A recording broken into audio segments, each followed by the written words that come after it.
ప్రతి ఒక్కరికి ఆరోగ్యం, సంపద, సంతోషం, అంకెల్లో కొలిచే అభివృద్ధి, సగటుల్లో కొలిచే సాధించిన ప్రగతి తూకానికి భిన్నంగా ఆరోగ్యం, సంతోషం, సంపదతో బేరీజు వేస్తూ స్వర్ణాంధ్ర 2047కి రూపకల్పన చేసిన గౌరవ ముఖ్యమంత్రి వర్యులు శ్రీ నారా చంద్రబాబు నాయుడు గారి సందేశం మనందరి హర్షధ్వానాలతో వారి సందేశానికి ఆహ్వానం పలుకుదాం. గట్టిగా రైతులందరూ చప్పట్లు.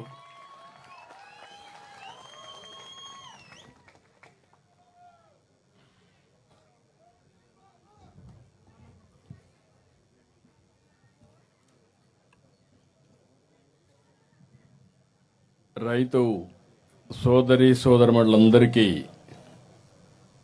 మనస్ఫూర్తిగా నమస్కారాలు, అభినందనలు, శుభాభినందనలు. వేదిక పైన పెద్దలు, అదేవిధంగా ఈరోజు ఒక మంచి కార్యక్రమం. ఈ కార్యక్రమాన్ని చూస్తే మామిడి తోటలో సాయంత్రం పూట చల్లని గాలి, ఆహ్లాదకరమైన వాతావరణం, ఇది చూస్తే నాకెంతో ఆనందంగా ఉంది. ఇలాంటి మంచి ఫంక్షన్కు వచ్చిన మిమ్మల్ని అందరినీ, రైతు సోదరి సోదరులందరినీ మరొక్కసారి మనస్ఫూర్తిగా స్వాగతం పలుకుతున్నా. ఇక్కడ ఉండేవాళ్లే కాకుండా రాష్ట్రం మొత్తం అన్ని రైతు సేవా కేంద్రాల్లో అందరూ రైతులు ఆన్లైన్లో ఉన్నారు. వారందరికి కూడా మనస్ఫూర్తిగా నమస్కారాలు, సుస్వాగతం. ఈరోజు ప్రధానమంత్రి గారి ఉపన్యాసం ఇప్పుడే విన్నాం.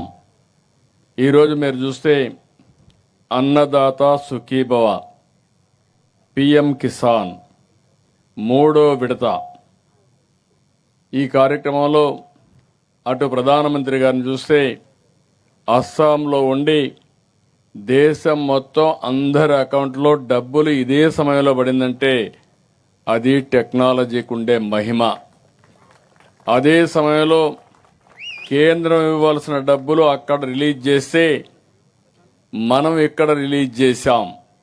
అవన్నీ మీ అకౌంట్లో ఇప్పుడు వెరిఫై చేసుకునే పరిస్థితికి వచ్చారంటే టెక్నాలజీ ఏ విధంగా పనిచేస్తుందో మీరందరూ గుర్తుపెట్టుకోవాల్సిన అవసరం ఉంది. ఈరోజు ఎన్నికల ముందు నేను, పవన్ కళ్యాణ్ గారు రాష్ట్రం మొత్తం తిరిగి మళ్లీ రాష్ట్రాన్ని పునర్నిర్మాణం చేస్తామని, రైతుల్ని పూర్తిగా ఆదుకుంటామని ఆ రోజు మాట ఇచ్చాం. అందుకే సూపర్ 6 చెప్పాం. ఇంకా కొన్ని సంక్షేమ కార్యక్రమాలు హామీ ఇచ్చాం. ఆ తర్వాత బీజేపీ కూడా కలిసి ఎన్డీఏ కూటమిగా ఏర్పాటయ్యాం. అయితే ఎప్పటికప్పుడు మనందరం గుర్తుపెట్టుకోవాల్సింది, ఈ ప్రభుత్వం ఏం చేస్తా ఉంది, గడిచిన ప్రభుత్వం ఏ విధంగా దగా చేసింది అనే విషయాలు కూడా మనం ఎప్పటికప్పుడు గుర్తుపెట్టుకోవాల్సిన అవసరం ఉంది. ఈరోజు ఈ ఒక్క కార్యక్రమంలో మీరు చూస్తే 3వ విడత 46,85,000 మందికి రైతులకు, ఒక్కొక్క రైతుకు 6,000 రూపాయలు డిపాజిట్ చేస్తున్నాం. అటు కేంద్రం గాని, ఇటు రాష్ట్రం గాని. ఇంకొక పక్కన మీరు ఒకసారి చూస్తే ఈ ఒక్క విడతలోనే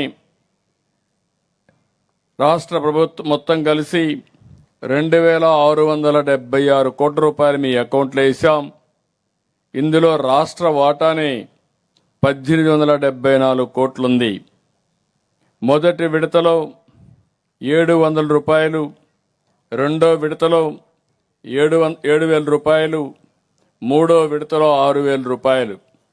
అంటే మొత్తం కలిసి ఈ సంవత్సరంలో ప్రతి ఒక్క రైతు అకౌంట్లో 20,000 రూపాయలు జమ చేసిన ఘనత ఎన్డీఏ ప్రభుత్వానికి దక్కింది.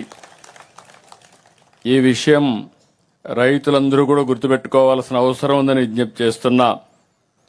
2025 ఆగస్టు 2న మొదటి విడత 3,174 కోట్లు, నవంబర్ 19న రెండో విడత 3,135 కోట్లు, రెండూ కలిపి 6,309 కోట్లు ఇచ్చాం.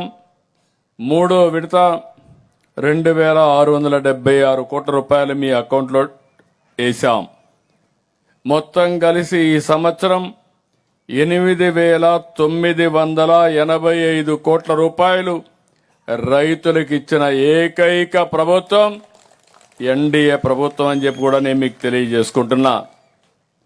ఇందులో కేంద్రం 6,000 ఇస్తే మనం 14,000 ఇచ్చాం. రెండు కలిపి 20,000 అయింది.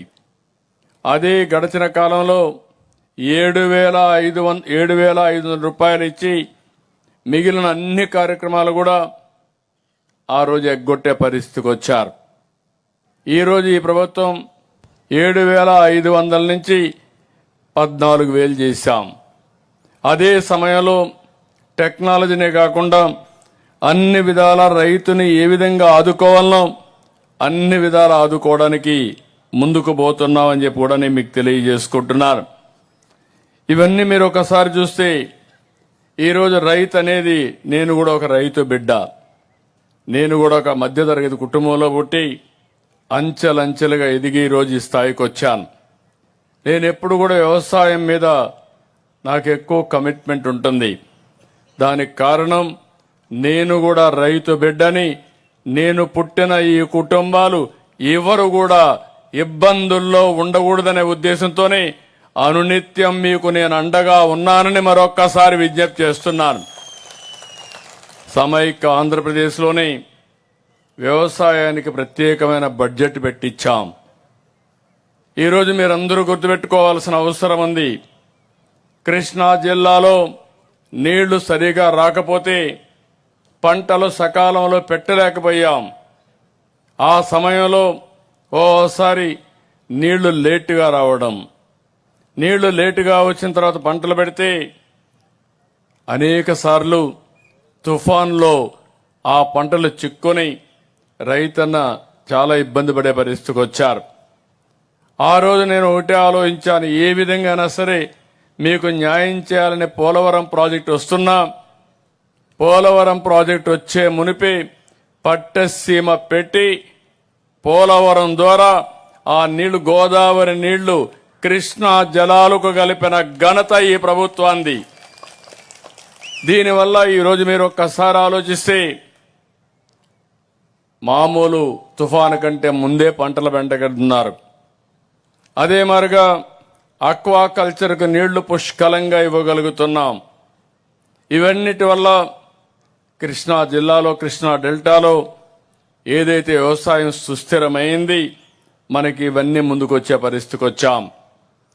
రైతులు మీరందరూ ఒకటి గుర్తుపెట్టుకోవాల్సిన అవసరం ఉంది. ఇలాంటి సందర్భంలో నేను చెప్పవలసిన అవసరం ఉంది. నేను 4వ ముఖ్యమంత్రి మీ అందరి యొక్క ఆశీస్సులతో. ఆ రోజు మేము ఆలోచించినప్పుడు ఒకే మాట చెప్పాం, ఈ రాష్ట్రాన్ని పునర్నిర్మాణం చేస్తాం. చాలా కష్టాలున్నాయి, ఇబ్బందులున్నాయి, అయినా కూడా చేసే బాధ్యత తీసుకుంటామని ఆ రోజు చెప్పాం. ఈరోజు రాష్ట్రంలో చూస్తే అప్పుల సుడిగుండంలో ఉంది. ఆంధ్రప్రదేశ్ రాష్ట్రం యొక్క ఇమేజ్ దెబ్బతినింది. పెట్టుబడులు పెట్టేవారు రాకుండా పోయారు. ఆదాయం తగ్గిపోయింది. కేంద్ర పథకాలు కూడా ఉపయోగించలేని పరిస్థితులున్నారు. ఎక్కడ చూసినా అభివృద్ధి అరాకొర జరిగి చాలా ఇబ్బందులు వచ్చాయి. ఈ 20 నెలల్లో ఒక్కొక్క అడుగు ముందుకేశాం. అదే సమయంలో సమస్యలన్నీ పరిష్కారం చేసుకుంటూ మనం ముందుకు పోయే స్థాయికి వచ్చాం. కానీ సమస్యలన్నీ పరిష్కారం చేశామని నేను చెప్పడం లేదు, కానీ ధైర్యంగా చెప్పగలుగుతున్నా, ఇన్ని సమస్యలు పెట్టుకుని మీకు న్యాయం చేసిన ఏకైక ప్రభుత్వం ఎన్డీఏ ప్రభుత్వం అని చెప్పి మరొక్కసారి మీకు విజ్ఞప్తి చేస్తున్నా. 2025 47 లక్షల మెట్రిక్ టన్నులు ధాన్యాన్ని సేకరించాం. 24 గంటల్లో మీ అకౌంట్లో డబ్బులేసిన ఘనత ఎన్డీఏ ప్రభుత్వాన్ని చెప్పి కూడా నేను మీకు తెలియజేస్తున్నా. ఇంకొక పక్కన ప్రకృతి విపత్తులు వచ్చినప్పుడు వివిధ పంటలకి ఇన్పుట్ సబ్సిడీ ఇచ్చాం. దగ్గర మీరు చూస్తే 310 కోట్ల రూపాయలు నష్టపరిహారం ఇచ్చాం. గిట్టుబాటు ధర కోసం 500 కోట్ల రూపాయలతో ధరల స్థిరీకరణ నిధి పెడితే ఈరోజు ఇక్కడే మామిడి తోటలో ఉన్నాం. మామిడి పంటకు కూడా గిట్టుబాటు ధర రాలేదు. రైతు చాలా ఇబ్బంది పడ్డాడు. పక్కన తమిళనాడులో, కర్ణాటకలో గిట్టుబాటు ధర కాదు కదా, ₹1 ఇవ్వకపోతే కాదు, మనకు బాధ్యత ఉందని ప్రతి ఒక్క కేజీకి ₹4 చొప్పున రైతుకు గిట్టుబాటు ఇచ్చిన ఏకైక ప్రభుత్వం ఎన్డీఏ ప్రభుత్వం. పొగాకు దెబ్బతింటే ₹200 కోట్ల ఖర్చు పెట్టి పొగాకు కొనుగోలు చేశాం. ఉల్లిపాయలు రేటు పడిపోతే 1 ఎకరాకి పూర్తిగా నష్టపోతే 1 హెక్టార్కి ₹50,000 ఆర్థిక సహాయం చేశాం. టమోటా దెబ్బతింటే ఆదుకున్నాం. కోకో వంటి పంటలు ఓసారి దెబ్బతింటే దానికి కూడా మద్దతు ధర ఇచ్చి ఆదుకున్నాం. ఇప్పటికి మీరు చూస్తే ₹1,338 కోట్ల నష్టపోయిన రైతాంగానికి అండగా ఈ ప్రభుత్వం నిలబడింది. నేను ఒకే ఒక విషయం మిమ్మల్ని కోరుతున్నాను. నేను ఒక విజన్ 2047 తయారు చేశాం. ప్రధానమంత్రి గారి నాయకత్వంలో వికసిత్ భారత్ 2047, ఆంధ్రప్రదేశ్ ప్రభుత్వం స్వర్ణాంధ్ర 2047 పోతున్నాం. 2047కి ఒక విశిష్టత ఉంది. మనకు స్వాతంత్రం వచ్చి 100 సంవత్సరాలు అవుతుంది. ఆ 100 సంవత్సరాల్లో దేశం ఏ విధంగా ఉండాలి, రాష్ట్రం ఏ విధంగా ఉండాలనో ఆలోచిస్తున్నాం. అందులో కూడా మీరు ఒకసారి చూస్తే అగ్రికల్చర్కి, వ్యవసాయానికి పెద్దపీట వేస్తున్నాం. అగ్రి టెక్నాలజీ ఉపయోగిస్తున్నాం. నేను ఇక్కడ వచ్చినప్పుడు నేను చూస్తే చాలా సంతోషం. ఈ మామిడి చెట్లలో కూడా మామిడి కాయలకి కవర్లు పెట్టి ఆధునికతతో ముందుకు పోతున్నారంటే చూసినప్పుడు నాకు చాలా సంతోషం కలిగింది. ఇప్పుడే మీ పొలాల్లో చూశాను, డ్రోన్ పెట్టి విత్తనాలన్నీ జల్లే పరిస్థితికి వచ్చారు. పక్కనే వెళ్ళాను, వెళితే డ్రిప్ పెట్టి ఈ యొక్క వంగ కానీ వంకాయలు కానీ ఆ తోటలన్నీ వేసే పరిస్థితికి వచ్చారు. ఇక్కడే ఈరోజు కృష్ణా జిల్లాలో ఎక్కువ రొయ్యలు కానీ చేపలు కానీ పండిస్తారు. ఈరోజు ఆధునీకరణ తీసుకొస్తున్నాం.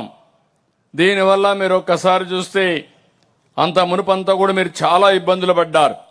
మామూలు ఇబ్బందులు కాదు, రైతాంగం చాలా ఇబ్బందులు పడితే అంత మునుపు కరెంటు రాయితీ ఇస్తామని మోసం చేస్తే ఈరోజు ఈ ప్రభుత్వానికి ఎన్ని కష్టాలున్నా ప్రతి ఒక్కరికి యూనిట్ ₹1.50 తగ్గించి 810 కోట్ల ఒక్క అక్వాకల్చర్లో రాయితీ ఇచ్చామంటే అది ఈ ప్రభుత్వానికి అక్వాకల్చర్ పైన ఉండే అభిమానం అని చెప్పి మరొక్కసారి విజ్ఞప్తి చేస్తున్నాను. నేను ఒకటే ఆలోచిస్తున్నాను, ఈరోజు రాష్ట్ర రైతాంగాన్ని మనం ముందుకు తీసుకుపోవడానికి 25,187 మంది రైతులకు వ్యవసాయ పనిముట్లకు ఇది ఇచ్చాం. డిజిటల్ క్రాప్ సర్వే చేపిస్తున్నాం. మనం ఇతర సేవలు పెట్టాం. ఇంకొక పక్క ఈరోజు మనం ఇది అవుతానే నేను పంచసూత్రాలు తీసుకొచ్చాను. ఏదైతే రైతన్నా మీకోసం కార్యక్రమంలో నేను చాలా స్పష్టంగా నీటి భద్రత, నీరుంటేనే పంట వేయగలుగుతాం, నీరు లేకపోతే ఏమీ చేయలేం. అందుకే ఈరోజు మీరు ఆలోచిస్తే నీటి భద్రత ద్వారా ముందుకు పోయాం.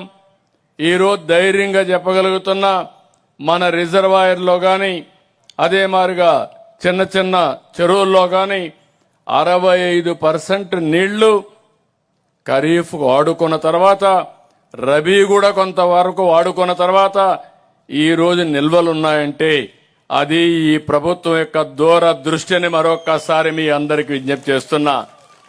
అందుకే ఒక పిలుపిచ్చాను, రాబోయే సంవత్సరం మే 15కే నారుమళ్ళు వేసుకోవాలి. నారుమళ్ళు వేసుకొని వర్షం వస్తే వర్షపు నీరుతోనే ఖరీఫ్ పూర్తి కావాలి. ఖరీఫ్ పూర్తయ్యే రోజున అన్ని రిజర్వాయర్లో నీళ్లన్నీ నిండుగా ఉంటే రబీ కూడా కొన్ని ప్రాంతాల్లో మెట్టేసుకుని రెండో పంటకు నీళ్లు తీసుకున్నా కూడా రాబోయే సంవత్సరం 75% అన్ని రిజర్వాయర్లో నీళ్లుండాలనేది నా కోరిక. దీనివల్ల ఎప్పుడైనా ఒక సంవత్సరం వర్షాలు పడకపోయినా తట్టుకునే శక్తి వస్తుంది. రాబోయే సంవత్సరమే శాస్త్రవేత్తలు చెబుతున్నారు ఎల్నినో ఉంటుందని. అలాంటి వచ్చినప్పుడు వర్షాభావం ఉన్నా, హెచ్చు తక్కువలున్నా, లేకుంటే ఎరాటిక్గా వర్షాలు పడినా మనం ఎదుర్కోవాల్సిన శక్తి రావాల్సిన అవసరం ఉంది.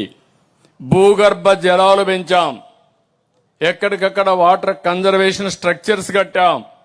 దీనివల్ల మీరు చూస్తే 2 ఏళ్లలో 1.83 మీటర్లు భూగర్భ జలాలు పెరిగాయి. దీనివల్ల ఎక్కడికక్కడ పంప్ సెట్స్ పెట్టినప్పుడు తక్కువ ఖర్చుతో నీళ్లు పైకి తీసుకునే అవకాశం వచ్చింది. రెండవది, నీళ్లున్నాయి కాబట్టి పంటలకు ఎక్కువ ఉపయోగించుకునే పరిస్థితి వస్తుంది. వాతావరణం కూడా మెరుగుపడే పరిస్థితి వస్తుంది. అదే మాదిరిగా ఈరోజు కేబినెట్లోనే చాలా స్పష్టంగా చెప్పాం, అన్ని ప్రాంతాల్లో కాలవల్లో పూడికి తీయడం, ఇంకొక పక్క ఎక్కడికక్కడ డ్రైనేజీలన్నీ కూడా పూర్తిగా ఎక్కడికక్కడ ఇవన్నీ డ్రైనేజెస్ అన్ని క్లీన్ చేయమన్నాం. దీనివల్ల రాబోయే రోజుల్లో ఒకవేళ ఎక్కువ వర్షం పడినా ఏ పంట కూడా ముంపుకు గురి కావడానికి వీలు లేదు. అదే సమయంలో చివరి భూములు కూడా నీళ్లు ఇచ్చే బాధ్యత తీసుకోవాలి.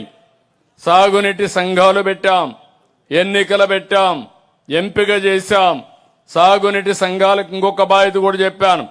కాలువలు చూడడమే కాదు, మీ ప్రాంతంలో నీటి భద్రత ఇచ్చే బాధ్యత ఈ సాగునీటి సంఘాలదని మరొక్కసారి మీ అందరికి విజ్ఞప్తి చేస్తున్నాను. మనుషులు తాగడానికి నీళ్లు గాని, వ్యవసాయానికి నీళ్లు గాని, పరిశ్రమకు నీళ్లు గాని ఇచ్చే బాధ్యత వీళ్ళు తీసుకోవాల్సిన అవసరం ఉంది. అదేవిధంగా ఎక్కడికక్కడ భూగర్భ జలాలు పెంచాలి, చివరి భూములకు నీళ్లు ఇవ్వాలి. ఎక్కడన్నా మైన్ ఇరిగేషన్ ట్యాంకులుంటే ఆ ట్యాంకులకు నీళ్లు రాకపోతే పైనుండే కాలువలు గాని, పైనుంచి వచ్చే నీళ్లు సక్రమంగా రావడానికి చర్యలు తీసుకోవాల్సిన అవసరం ఉంది. నేను ప్రధానంగా మళ్లీ విజ్ఞప్తి చేస్తున్నాను. ఎన్నో సంవత్సరాలుగా నీటి భద్రత కోసం ముందుకు పోతున్నాం. ఈ రోజు మీ అందరికీ హామీ ఇస్తున్నాను. ఆ రోజు పోలవరం ప్రాజెక్టుని ప్రతి సోమవారం పోలవరంగా డిక్లేర్ చేసి నేను పర్యవేక్షించి 72% పూర్తి చేశాను. డయాఫామ్ వాల్ పూర్తి చేశాం. గవర్నమెంట్ మారింది, సీతకన్నేశారు. సీతకన్నేసి ఏజెన్సీ మార్చి, ఇంజనీర్లు మార్చి అనాదన చేశారు. గోదావరిలో ఒక్కొక్కసారి ఉన్న పళంగా ఉధృతంగా వర్షపు నీరు వస్తాయి. అలాంటిది 20 లక్షల నుంచి 30 లక్షల క్యూసెక్స్ నీళ్లు వచ్చి ఏదైతే మనం కట్టిన డయాఫామ్ వాల్ మీద పోయింది, ఆ వాల్ అంతా కూడా పూర్తిగా దెబ్బతినింది. కాపాడుకోవలసిన డయాఫామ్ వాల్ని కాపాడకుండా పోయి ఈ పని చేసిన దానివల్ల 440 కోట్ల రూపాయలతో పూర్తి చేసిన ప్రాజెక్ట్ ని ఇప్పుడు మళ్లీ పేర్లుగా ఇంకొక డయాఫామ్ వాల్కి 1000 కోట్ల రూపాయలు ఖర్చు పెట్టాం. ఒక వ్యక్తి చేసిన తప్పు ఎంత పెను ప్రమాదం చేస్తుందో మనం గుర్తుపెట్టుకోవాలి. ఈరోజు మీరు చూస్తే సమయం కూడా పోయింది, మళ్లీ ఈ ప్రభుత్వం వచ్చింది, ట్రాక్ లో పెట్టాం. ఈరోజు మీ అందరికీ హామీ ఇస్తున్నా, రాబోయే సంవత్సరం గోదావరి పుష్కరాల కంటే ముందు పోలవరం పూర్తి చేసి ఆ నీళ్లు కృష్ణాకు అనుసంధానం చేస్తాం. ఇప్పుడు పట్టె సీమ ద్వారా వస్తున్నాయి, రేపు గ్రావిటీ ద్వారా కృష్ణా డెల్టా మొత్తం సస్యశ్యామలం చేసే బాధ్యత ఈ ప్రభుత్వాన్ని.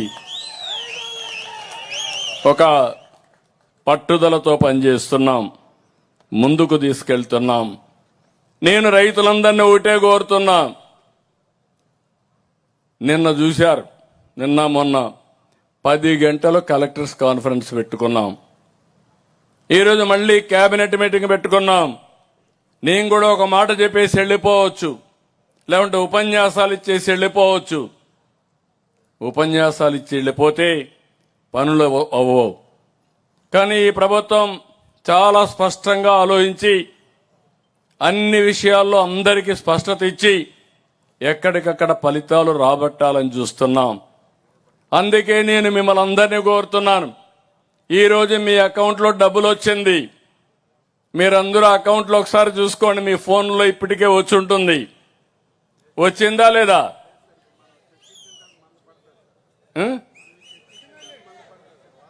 ఇంకా మంది వేయలేదా? వేసారా లేదా? ఎంత పడ్డాయి? 99% పడ్డాయి. పడ్డాయా? పడ్డాయని వాళ్ళు చేలు పైకెత్తండి. 99% వచ్చాయి. ఫోన్లు లేని వాళ్ళు ఉంటే తప్ప అందరికీ వచ్చాయి. చూసుకోండి, ఒకసారి చెక్ చేసుకోండి.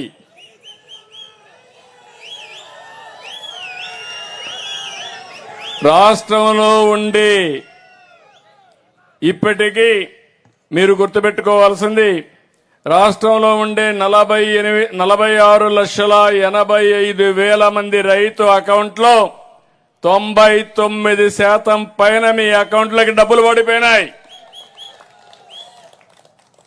మీటింగ్కి వచ్చారు ప్రధానమంత్రి గారు, వాళ్ళు ముందు బటన్ నొక్కారు, కేంద్రం డబ్బులు వచ్చింది.